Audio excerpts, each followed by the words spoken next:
Programang ito ay rated SPG, striktong patnubay at gabay ng magulang ang kailangan.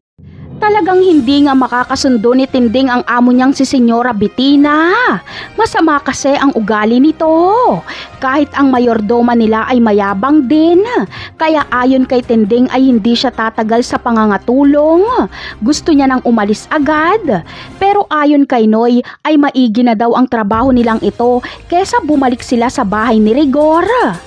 Samantala, malaki naman ang problema ni Olga at David dahil tuloy ang pagpapaimbestiga ni Ramon sa pagkamatay ni Severino. Nagsisisihan si Olga at David kung sino ang palpak. Pinapahanap kasi ni Ramon ang nagngangalang David na taga San Dimas. Walang maisip na paraan si Olga para mapigilan ang paghahanap ni Ramon sa David na ito. Sa kabilang banda naman ay si Tanggol nga ang nakapagligtas kay Bubbles. Kung hindi pa darating si Tanggol ay baka nadali na si Bubbles ni Bong. Mano-mano ang magiging laban ni Tanggol at Bong. Gigil na gigil si Tanggol, ngunit hindi naging madali ang lahat. Dahil bugbog sarado din siya ni Bong. Pero sa bandang huli ay si Tanggol ang mananalo. Samantala, matitigil lang ang kaguluhan kapag dumating na sila Rigor. Pagbababarilin nila Rigor ang mga presong ayaw dumapa.